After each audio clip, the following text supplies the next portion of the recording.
cómo el derecho público brasileño, en sus discursos, en sus semánticas, ¿no? en sus cambios incluso no solo discursivos y semánticos, pero también de mentalidad, para allá de ideologías, mentalidades, cómo se ha dinamizado, cómo se ha desarrollado y en qué momento estamos en este campo.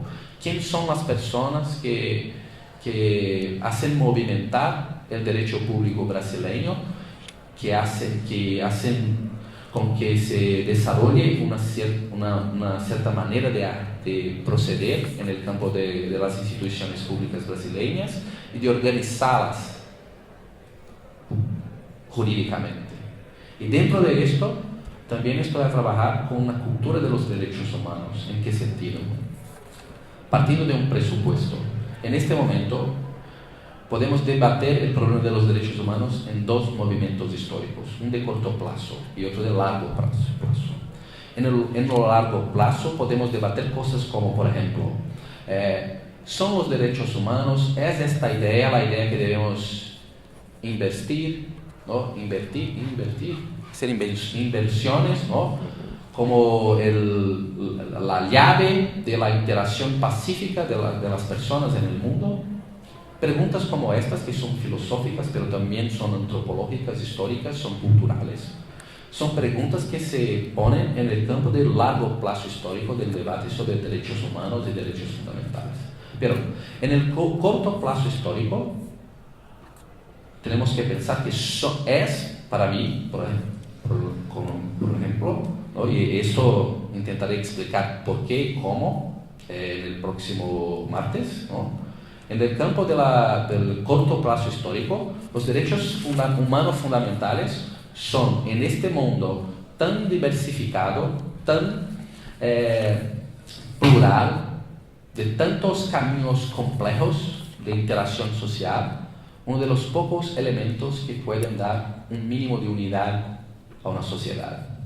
Una sociedad que se compromete o que tiene como decisión compromiso con los derechos fundamentales es una cosa que me parece, en una sociedad que se quiere democrática, ¿no? Que se quiere democrática, una cosa que hoy no se puede dejar de ser.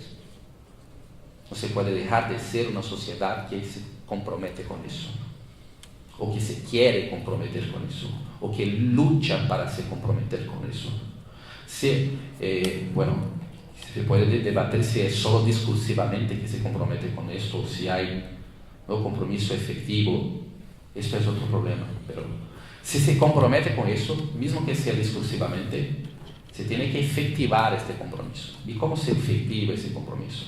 Ahí está el otro campo de mis investigaciones. ¿Cómo se puede desarrollar una cultura de los derechos humanos? Pero una cultura multicultural, dialogal, dialéctica, por lo tanto también dinámica,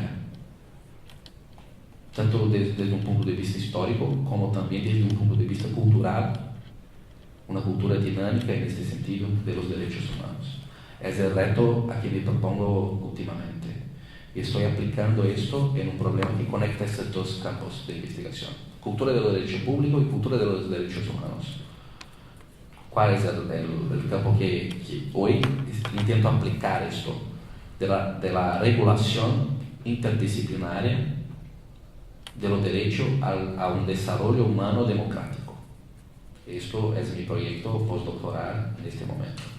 Cómo construir una teoría interdisciplinaria que pueda, con una comprensión interdisciplinaria que pueda entender cómo regular esta cosa tan compleja, tan incluso criticable, ¿no? No sé si se utiliza esta palabra, criticable. Sí. Es esta cosa llamada desarrollo humano, y yo me permito añadir una calificación, porque solo desarrollo humano no la historia de las semánticas, ¿no? Ya ha comprometido esta expresión. Entonces, desarrollo humano democrático, ¿cómo regular una cosa de estas? Desde un punto de vista de un culturalista, en este sentido, me parece un reto, pero un reto a lo cual no hay alternativa. O pensamos sobre eso, o abandonamos uno de los pocos elementos, que son los derechos humanos y los derechos fundamentales, que pueden dar unidad a una sociedad democrática. Entonces, cultura de los derechos humanos y cultura del derecho público son investigaciones que me parecen importantes en este momento, y es un poco sobre esto que voy a hablar el próximo martes y continuaremos a hablar durante, este año, ¿vale? Y muchas gracias, profesor Mayos, por esta oportunidad de estarmos aquí, todos nosotros. Quiero también aprovechar para agradecer a Fundación CAPES de Brasil, la fundación que hoy fomenta con más intensidad las investigaciones científicas en Brasil, en todos los campos, y esto se tiene que resaltar, incluso en el campo de las ciencias sociales aplicadas y en el campo de las humanidades, con tanto respeto, con tanta consideración por este campo como se tiene para otros campos de la investigación científica, al contrario de otras instituciones mismo en Brasil que no hacen de esta manera. Entonces, por eso y por permitir estar aquí con becas para estar aquí, agradezco también a CAPES y a mi universidad que me ha permitido licencia para estar aquí. Muchas gracias a todos.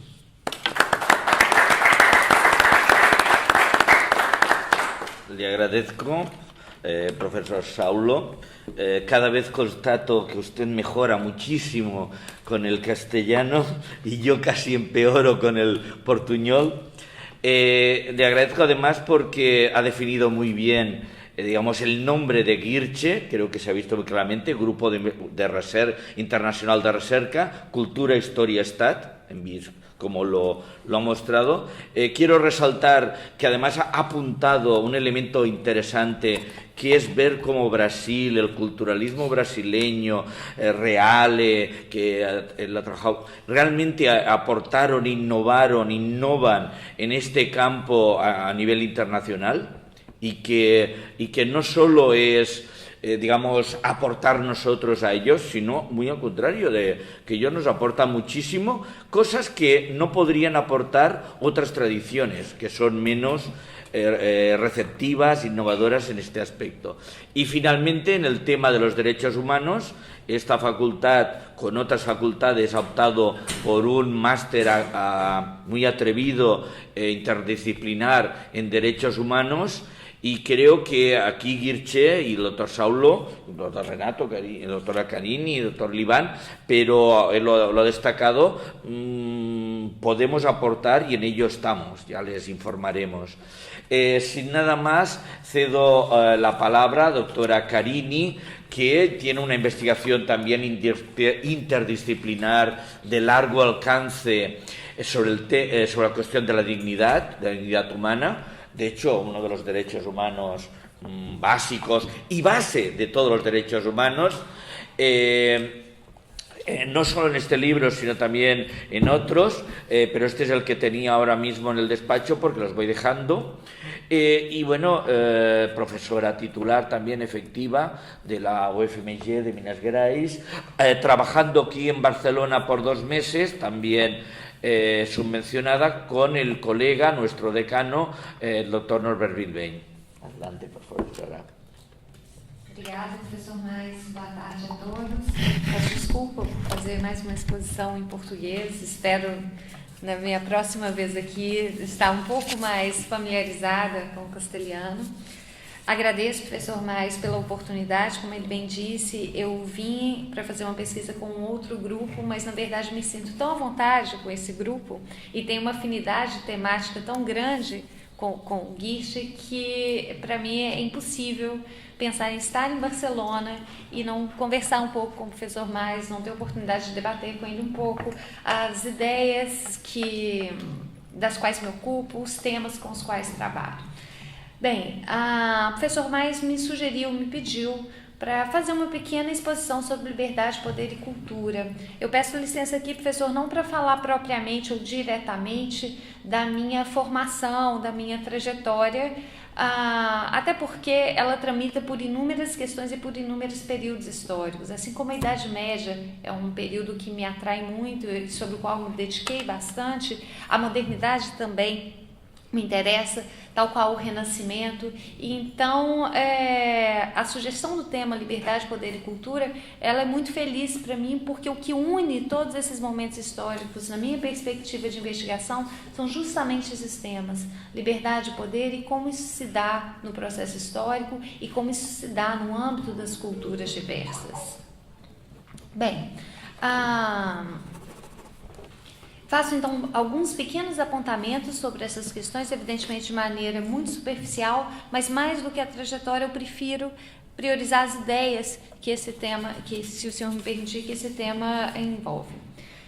Se pensarmos num mundo onde os elementos culturais acabaram se sobrepondo aos elementos políticos ou aos elementos econômicos como os grandes entraves para um diálogo equilibrado, para um diálogo harmonioso, para um diálogo de fato respeitável e profícuo entre as culturas, se levarmos em consideração que são os elementos culturais e não os econômicos, as barreiras, as dificuldades que se põem hoje a esse diálogo, é preciso tomar um pouco mais de cuidado com o elemento cultural. É preciso, portanto, olhar para ele, olhar para as culturas com um pouco mais de atenção e identificar nelas quais são os elementos próprios de cada uma, que fazem com que essa cultura queira se expandir perante as demais, como é o caso da cultura ocidental em quase tudo, ou queira repelir elementos estranhos a elas. Portanto, olhar com mais cuidado, com mais atenção à cultura é algo que se faz urgente, que se faz fundamental para entendermos melhor os problemas que vivemos na contemporaneidade. Poder e liberdade são temas que não podem mais ser tratados abstratamente. Eles precisam ser analisados sob a perspectiva da cultura, no âmbito das culturas, porque são culturais, porque nascem dentro desses âmbitos. A tradição ocidental acabou por abordar de maneira muito abstrata o tema liberdade, como também abordou de maneira abstrata o tema poder, o que não me parece mais possível, sequer adequado. O fato é, a cultura ocidental, enquanto uma cultura que avoca para si a responsabilidade de se pensar, de pensar a si própria e de pensar as outras culturas, de se identificar e identificar as outras culturas, ou seja, é próprio da cultura ocidental essa tendência de identificação, de autoidentificação e de autodiferenciação em relação às outras culturas. Se olharmos com um pouco mais de cuidado para ela, vamos perceber que os elementos liberdade e poder são os grandes edificadores, não só da história do seu pensamento, mas da sua própria história concreta. Ou seja, liberdade e poder são lastreadores, são norteadores que guiaram a nossa história, que guiaram a história da cultura ocidental. São talvez dois dos elementos mais proeminentes que essa cultura produziu. O esforço para se entender o homem, a sua natureza, o seu valor, a sua essência, acabaram levando inevitavelmente à questão da liberdade, enquanto um elemento diferenciador no homem em relação a tudo o demais que existe, e consequentemente levou à percepção de que ele tem um valor diferenciado, que convencionou-se chamar de dignidade humana. A dignidade exige um tratamento compatível com essa condição, exige um tratamento de respeito à condição de dignidade de cada ser humano, e isso só é possível por meio de um conjunto de garantias e direitos que nós chamamos de direitos humanos. Os direitos humanos se tornam, então, para a cultura ocidental, uma grande bandeira, uma grande causa a ser defendida.